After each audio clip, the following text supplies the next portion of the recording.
Hello everyone. तो हम जो है नेक्स्ट टॉपिक स्टार्ट करने जा रहे हैं। सब्जेक्ट जो हमारा है सेंसर एंड इंस्ट्रूमेंटेशन, उसका अगला टॉपिक है SAR। बेसिकली अब हम लोग जो है टाइप्स ऑफ ADC पढ़ने जा रहे हैं। तो ADC में पहला जो मेथड है हमारा वो है SAR, successive approximation method. SAR का जो फुल फॉर्म है वो है सक्सेसिव अप्रॉक्सीमेशन रजिस्टर। तो this is basically successive approximation register type ADC। तो क्या होता है सक्सेसिव अप्रॉक्सीमेशन रजिस्टर, यहाँ पे हम देखेंगे आज कि इसमें हम क्या यूज़ करते, कैसे ये टेक्निक यूज़ होती है, ADC कैसे एनालॉग से डिजिटल में कन्वर्ट होता है हमारा। बेसिकली जो सक्सेसिव अप्रॉक्सीमेशन मेथड है ये क्या है कि बहुत ही वाइडली यूज्ड होता है। ये successive approximation is one of the most widely and popularly used ADC technique. तो जो ADC की टेक्निक है सक्सेसिव अप्रॉक्सीमेशन, ये बहुत ज़्यादा और पॉपुलरली यूज्ड होती है। तो ये क्या है, जो हमारी सक्सेसिव अप्रॉक्सीमेशन टेक्निक है काफ़ी पॉपुलर है और काफ़ी ज़्यादा यूज़ होता है। तो इसमें हम क्या करते हैं, इसमें यूज करते हैं efficient code search strategy. Efficient code search strategy जो कि एक कंप्लीट n बिट कन्वर्जन को सिर्फ n क्लॉक पल्सेस में कन्वर्ट करता है। तो बेसिकली यहाँ पे हम लोग जो यूज़ कर रहे हैं वो एक स्ट्रैटेजी है। स्ट्रैटेजी हमारी जो हो गई है एफिशिएंट कोड सर्च स्ट्रैटेजी, ठीक है, जिसमें क्या है कि जो भी कन्वर्जन हम कर रहे हैं एनालॉग से डिजिटल में, बेसिकली ये ADC टेक्निक है। तो एनालॉग से डिजिटल में जो कन्वर्ट होगा डेटा हमारा, तो जितने भी बिट का डेटा है उतनी क्लॉक पल्सेस लगेंगी। अगर 4 बिट का हमारा डेटा है तो 4 क्लॉक पल्सेस लगेंगे हमें डेटा को कन्वर्ट करने के लिए। अगर मान लीजिए हमारा 3 बिट का डेटा है तो हमें 3 क्लॉक पल्सेस लगेंगी डेटा को कन्वर्ट करने के लिए। अगर मान लीजिए वहीं n बिट का डेटा है तो n क्लॉक पल्सेस लगेंगी कन्वर्ट करने के लिए डेटा को, ठीक। तो यहाँ पे ये अब यहाँ पे हम क्या है कि जो यूज़ कर रहे हैं जैसे SAR, आप देख रहे हैं यहाँ पे मैंने जो SAR बनाया है ये SAR है, ब्लॉक डायग्राम। बेसिकली जो आप देख रहे हैं सक्सेसिव अप्रॉक्सीमेशन रजिस्टर का ये ब्लॉक डायग्राम है। सबसे पहले आप यहाँ पे देख रहे हैं ये है कंपैरेटर, देन आगे control circuit, control logic circuit, then SAR। इसमें आप देख रहे हैं क्लॉक दिया गया है, SOC है जिसको हम बोलते हैं स्टार्ट ऑफ कन्वर्जन, और EOC है, इसको हम बोलते हैं एंड ऑफ कन्वर्जन। तो यहाँ पे हमें फाइनली जो आउटपुट मिलता है वो बाइनरी में आउटपुट डेटा मिल जाता है। देन जो आउटपुट डेटा मिल रहा है उसको हम भेज रहे हैं ADC में, DAC में। और DAC क्या करेगा, जो भी ये डिजिटल आउटपुट आ रहा है बाइनरी में उसको कन्वर्ट कर देगा एनालॉग में, जो कि रेफरेंस वोल्टेज जाएगा इन्वर्टिंग टर्मिनल पे। तो नॉन इन्वर्टिंग टर्मिनल पे हमने जो इनपुट अप्लाई किया है वो एनालॉग इनपुट वोल्टेज है जो कि अननोन है, वही हम लोग कितना होना चाहिए उसको मेजर कर रहे हैं। तो बेसिकली डिजिटल में कन्वर्ट हो जाएगा तो एनालॉग की वैल्यू हमें पता चल जाएगी। ये जो इन्वर्टिंग पे हम देख रहे हैं वो हमने दिया है रेफरेंस वोल्टेज, नॉन इन्वर्टिंग पे अननोन एनालॉग इनपुट वोल्टेज है। अब यहाँ पे आप देख रहे हैं कि मैंने लिखा है रिंग काउंटर। रिंग काउंटर मैं इसको समराइज़ कर देता हूँ। रिंग काउंटर बेसिकली क्या होता है, रिंग काउंटर अगर आपको पता हो तो रिंग काउंटर बेसिकली हम जो बनाते हैं फ्लिप फ्लॉप को आपस में जोड़ के, ठीक है। तो इसमें बेसिकली हम लोग जो यूज़ करते हैं डी फ्लिप फ्लॉप यूज़ करते हैं।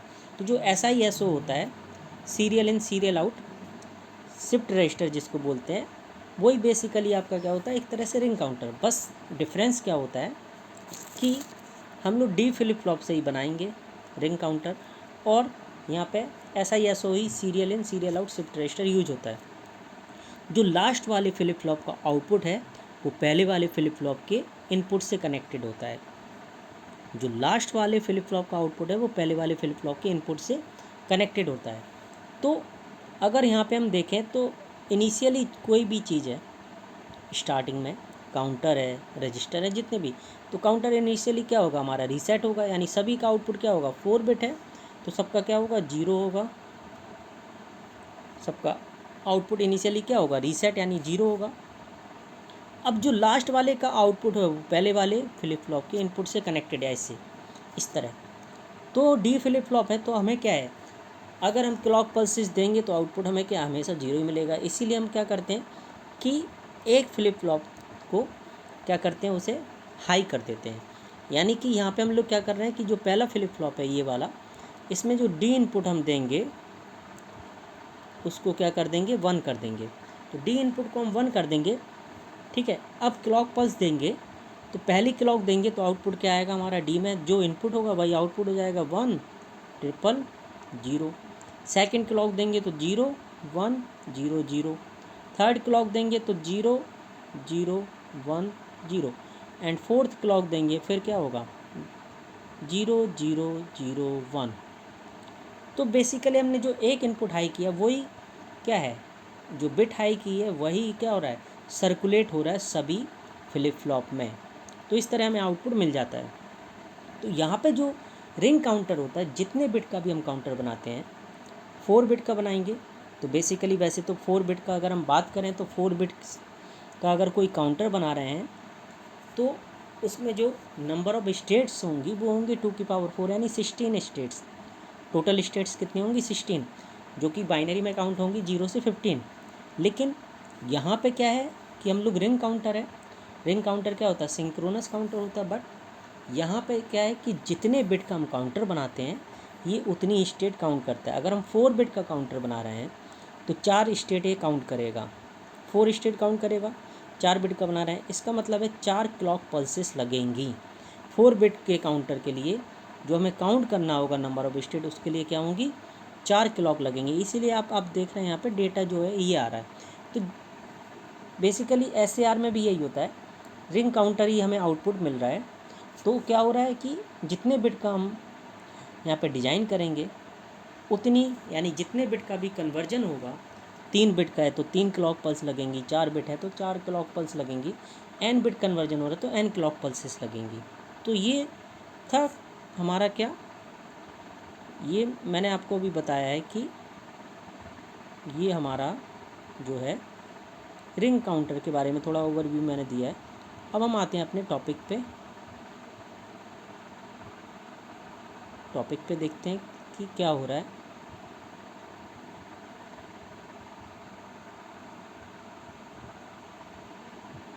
तो यहाँ पे हम देखेंगे कि अब क्या हो रहा है, तो वो हम यहाँ पे देखते हैं।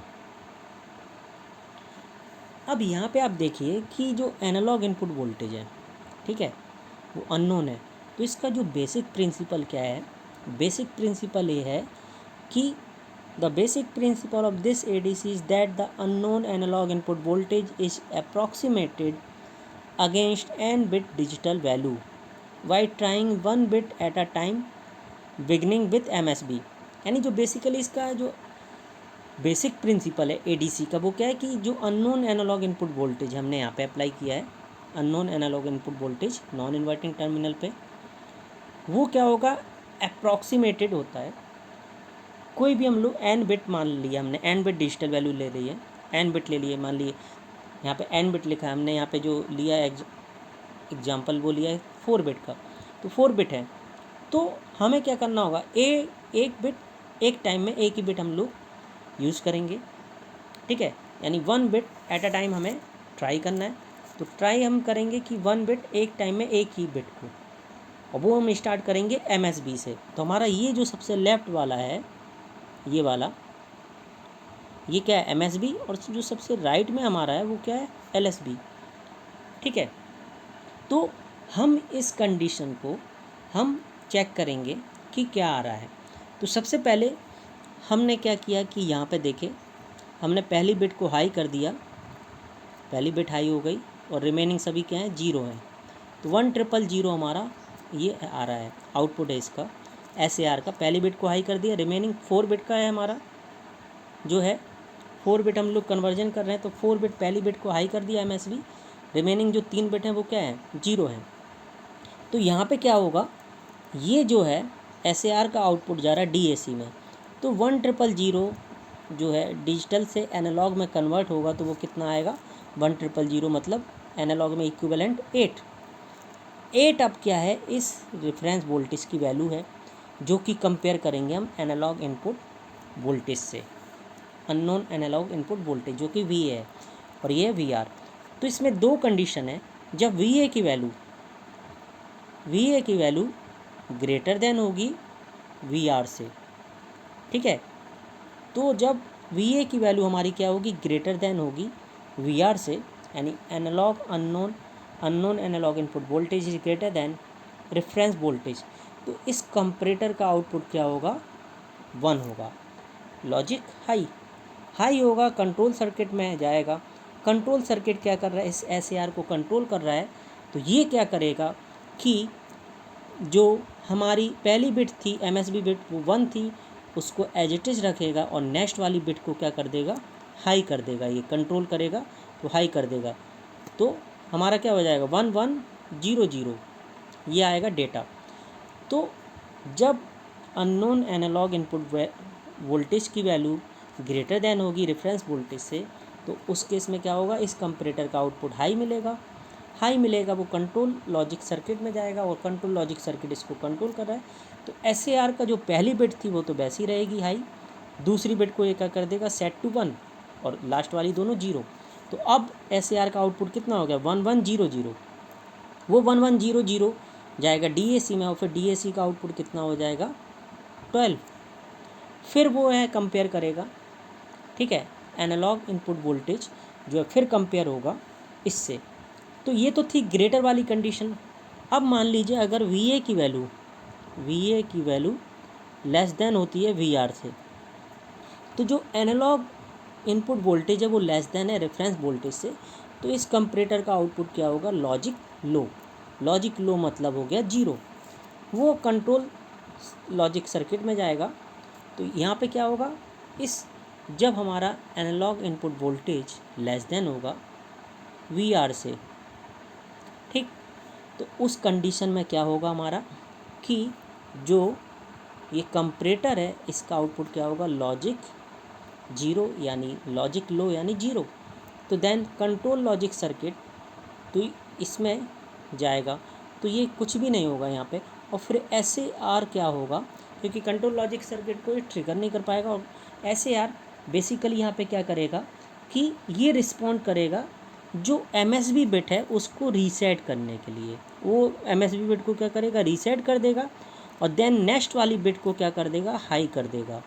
तो हमारा जो आउटपुट आएगा वो ये आएगा 0100, यानी जो MSB बिट थी उसको 0 कर दिया और नेक्स्ट वाली बिट को क्या कर दिया, हाई।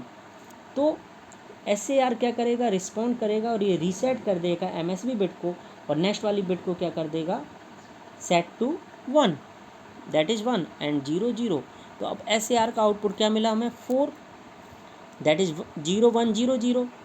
वो जाएगा DAC में और DAC का आउटपुट क्या होगा, एनालॉग में 4, तो यहाँ पे जाएगा। तो ये स्ट्रैटेजी जो हम लोग यूज़ कर रहे हैं, ये प्रोसीजर, इसको हम बार बार रिपीट करेंगे और तब तक रिपीट करेंगे जब तक कि, यानी हमें ये प्रोसीजर क्या है, हमें ये प्रोसीजर फॉलो करना है, बार बार रिपीट करना है। और ये तब तक रिपीट करना है हमें प्रोसीजर जब तक कि सभी बिट्स पोजीशन हमारी टेस्ट नहीं हो जाती हैं। क्योंकि हम यहाँ पे बात कर रहे हैं 4 बिट का, क्योंकि हम लोग जो कन्वर्जन कर रहे हैं 4 बिट के लिए, और 4 बिट के लिए जो पॉसिबिलिटी होती है बाइनरी में वो क्या होती है, 2 की पावर 4 यानी 16, यानी 0 से 15 तक, 0 से 15 तक। तो जब तक कि सभी बिट टेस्ट नहीं हो जाती हैं 0 से 15 तक, तब तक ये प्रोसीजर हम लोग करते रहेंगे, रिपीट करते रहेंगे, और एक बिट एक टाइम में ही करेंगे। तो 1 बिट एट अ टाइम, एक समय में एक ही बिट को हम लोग टेस्ट करेंगे। तो इस तरह में ये प्रोसेस करते रहना है जब तक कि पूरी बिट टेस्ट नहीं हो जाती हैं। और जब सभी बिट्स टेस्ट हो जाएंगी तो उस केस में क्या होगा, आपको पता है कि 4 बिट कन्वर्जन है, तो 2 की पावर 4 यानी 16, 0 से 15 तक, यानी मैक्सिमम कितना जाएगा, 15, यानी सभी बिट्स क्या हो जाएंगी, हाई। वो होगा एंड ऑफ कन्वर्जन जो ये लिखा हुआ है। तो फाइनली हमारा एनालॉग किस में कन्वर्ट हो जाएगा, डिजिटल में। तो ये तो था, हमने देखा कि कैसे कन्वर्जन हो रहा है।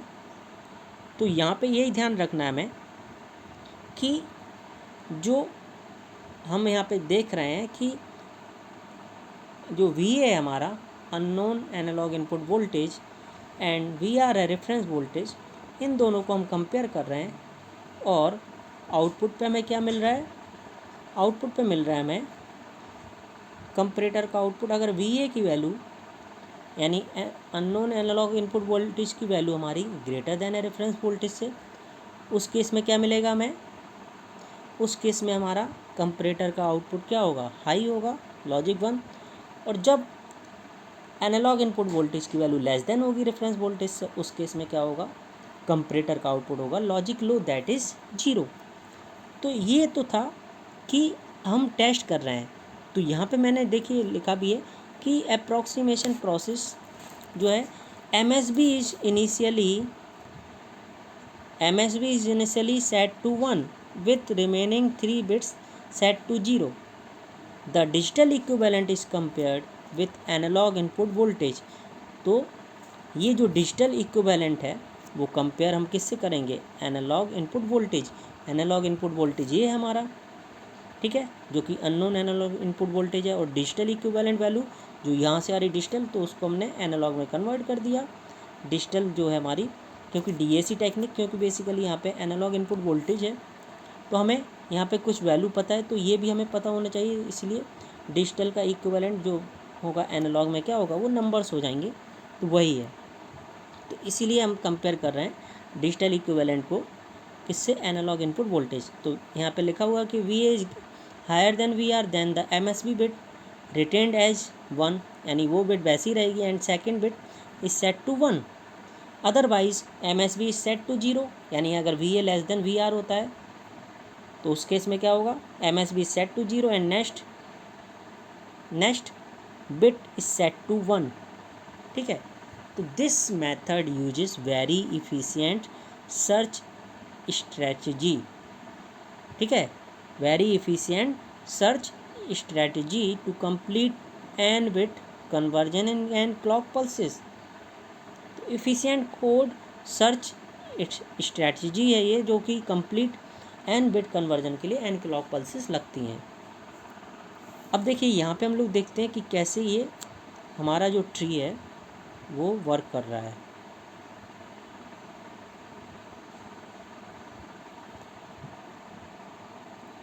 यहाँ पे हम देखते हैं, ये देखिए,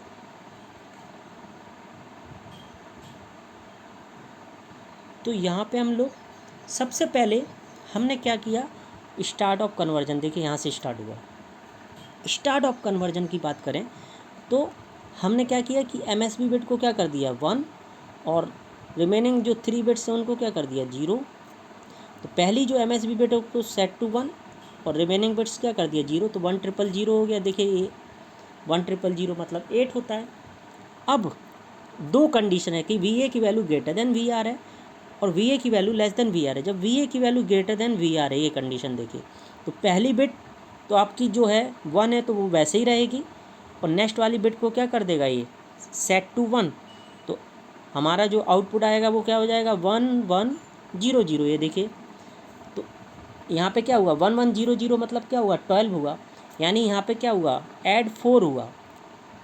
8 था, 8 से 12 हुआ, 8 से 12 हुआ, इसका मतलब क्या है एडिशन 4 हुआ। तो यहाँ पे वेट ऐड हुआ है, हमने क्या ऐड कर दिया, वेट ऐड कर दिया 4, तो इसलिए यहाँ 12 आया।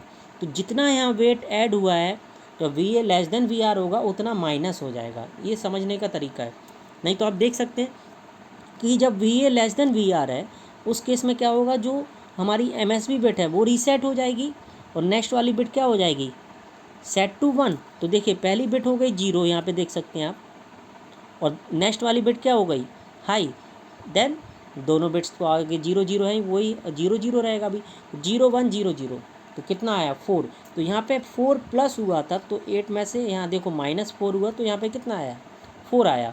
तो इसका मतलब हुआ कि यहाँ पे 8, यानी जब VA की वैल्यू ग्रेटर देन VR है, तो यहाँ पे जितना ऐड हो रहा है उतना यहाँ माइनस होगा जब VA लेस देन VR होगा। तो यहाँ पे आ गया हमारा ये। अब आगे कंडीशन देखें, हमें आगे चेक करना है। देन इस वाले को उठाएं हम, ये अब VA की वैल्यू अगर ग्रेटर देन VR होती है, देखिए ये वाली कंडीशन है, VA ग्रेटर देन VR, तो हमें अब चेक कौन सा करना है, हम आ गए हैं इस वाली बिट पे जो हमारी सेकंड बिट है। तो 0 तो पहली बिट थी, दूसरी बिट हमारी क्या रहेगी, जब V A greater than V R है तो जो हमारी सेट बिट है हाई है तो वो एज इट इज़ रहेगी, नेक्स्ट वाली बिट क्या हो जाएगी 1, सेट टू 1। तो 0 1 1 0 ये हो गया, यानी 4 के बाद यहाँ कितना होगा 6, यानी 2 ऐड हुआ। तो यहाँ 2 माइनस कर दें तो 4 में से 2 जाएगा, यानी यहाँ 2 की बाइनरी आ जाएगी। या V A less than V R हम समझें तो देखिए जो हमारी सेट बिट थी उसको 0 कर देगा और अगली बिट को क्या कर देगा हाई।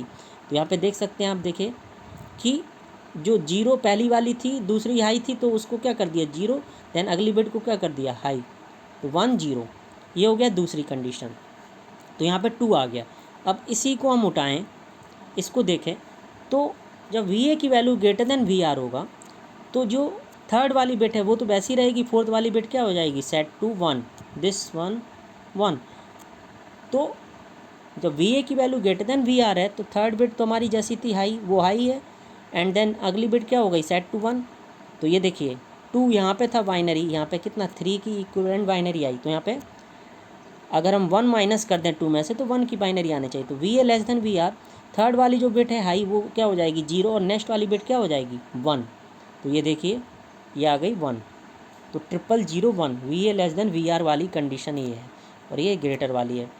देन अब इसको हम देखें, जब हमारी वी ए की value greater than V R होगा, वी ए की value greater than V R होगा तो जो हमारी फोर्थ वाली बिट है, फोर्थ वाली देखिए ये हमारा जो आउटपुट आ रहा है वो क्या है, हम यहाँ से चेक कर रहे हैं इस वाली कंडीशन से हमारा है 0 0 0 1। तो जब वी ए की value greater than V R है तो ये तीनों बिट्स तो 0 थी।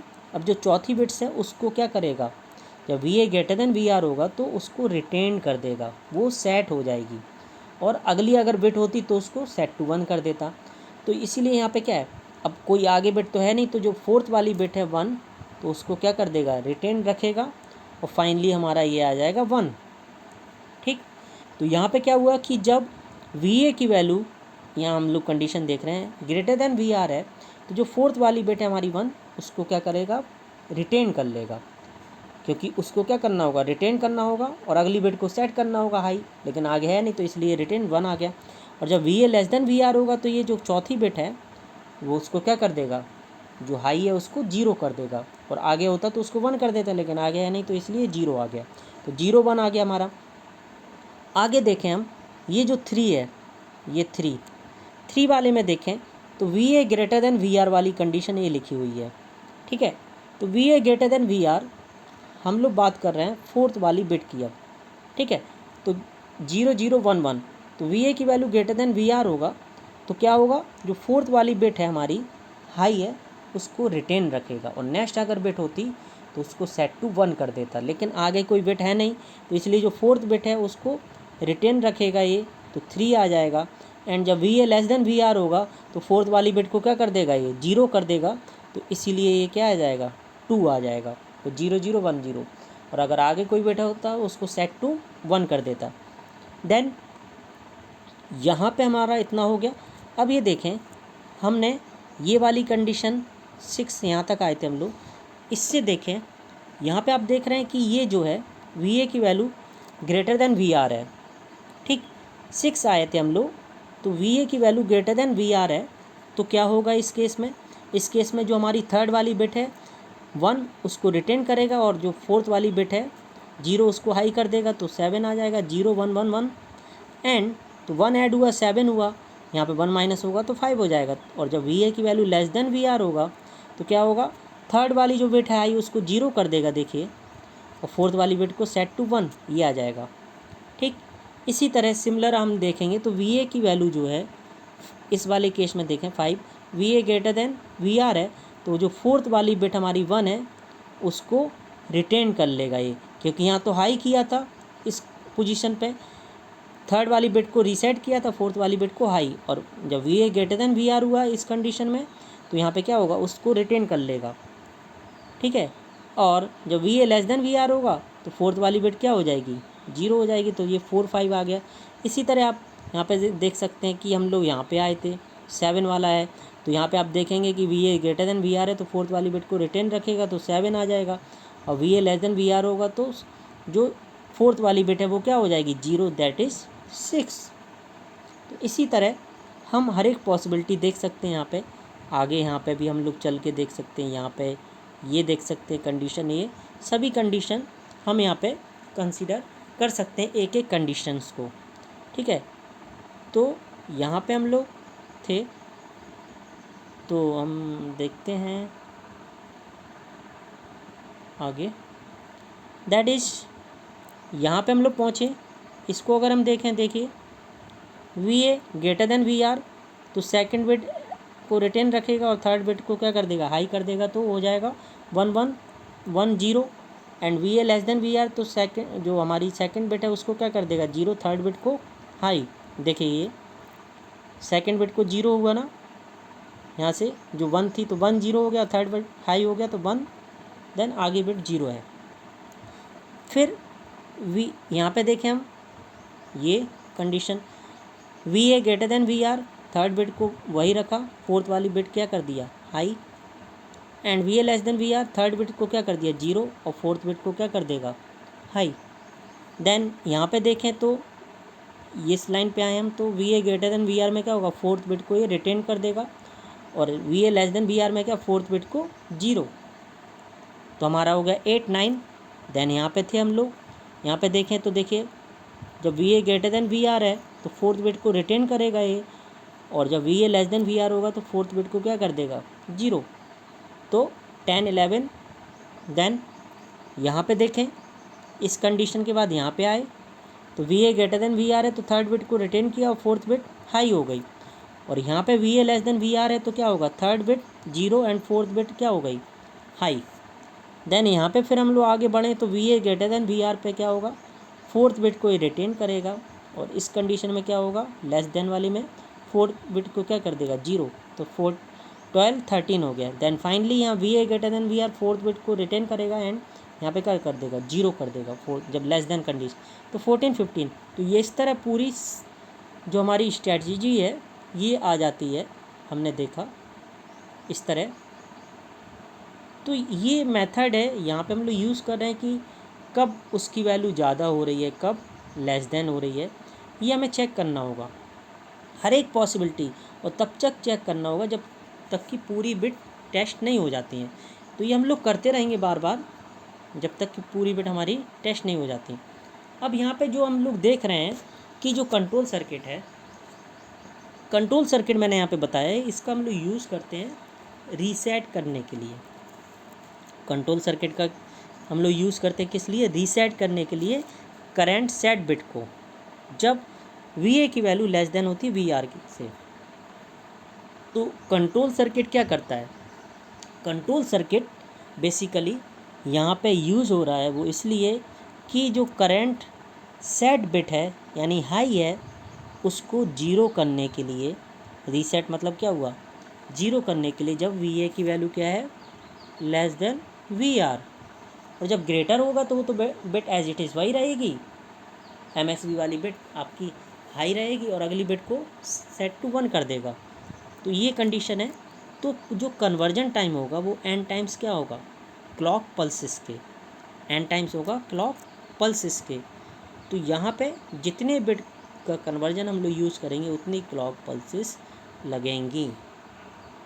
ये हमारा है सक्सेसिव अप्रॉक्सीमेशन मेथड। तो यहाँ पे हम कहीं से भी देखें, देखिए यहाँ से ये स्टार्ट हुआ, ये पहली क्लॉक, दूसरी क्लॉक, तीसरी क्लॉक एंड फोर्थ क्लॉक के बाद आउटपुट आएगा, कहीं भी जाएं। देखिए फर्स्ट क्लॉक यहाँ के हम मान लीजिए, फिर यहाँ से यहाँ मुड़े, ये सेकंड, देन यहाँ पे आ गए मान लीजिए थर्ड, एंड यहाँ के बाद हम लोग चाहे यहाँ पे आएँ और चाहे यहाँ पे आएँ फोर्थ, कहीं भी जाएंगे। देखिए ये first clock, this one second, third and fourth clock, fourth के बाद आउटपुट आ रहा, कहीं भी हम लोग जाएंगे। देखिए फर्स्ट,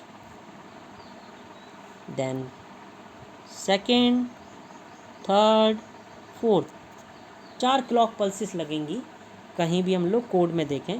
तो ये यहाँ पे है कि 4 क्लॉक पल्सेस लग रही हैं इसके लिए, ठीक है। तो इसीलिए जो एन बिट, यहाँ पे हम लोग बात करें एन बिट कन्वर्टर की, तो एन बिट कन्वर्टर के लिए जो number of clock pulses required होंगी वो एन होंगी, और ये क्या होता है, स्लो होता है पैरेलल कंपैरेटर के। कंपैरिजन में जो पैरेलल कंपैरेटर होता है यानी फ्लैश टाइप कंपैरेटर होता है ए टू डी कन्वर्टर, उससे ये स्लोअर होता है, ठीक है, बिकॉज यहाँ पे क्लॉक पल्सेस ज़्यादा लग रही हैं उससे। तो यहाँ पे हमने देखा इसके एडवांटेजेस की बात करें हम, तो एडवांटेज भी इसके काफ़ी एडवांटेज हैं। अगर हम पहला एडवांटेज की बात करें तो एडवांटेज है the conversion time is equal to N clock cycle period for N bit ADC. वो मैंने पहले बताया है कि हमें जो कन्वर्जन टाइम रिक्वायर्ड होगा, जो कन्वर्जन टाइम यहाँ पे लगेगा, तो एन बिट के लिए कितना लगेगा, एन क्लॉक पल्सेस। तो जो कन्वर्जन टाइम है यहाँ पे, अगर हम एन बिट कन्वर्जन कर रहे हैं तो एन क्लॉक पल्सेस लगेंगी, ठीक है। ये तो पहला था आपका एडवांटेज। दूसरा है conversion time is constant and independent of the amplitude of analog signal, जो आपका इनपुट वोल्टेज है। तो जो कन्वर्जन टाइम होता है वो क्या होता है, कांस्टेंट होता है, और ये इंडिपेंडेंट होता है जो एम्पलीट्यूड है आपका एनालॉग इनपुट वोल्टेज सिग्नल का। तो जो एनालॉग इनपुट वोल्टेज सिग्नल है वो वी है, उसके एम्पलीट्यूड से ये क्या होगा, इंडिपेंडेंट होगा।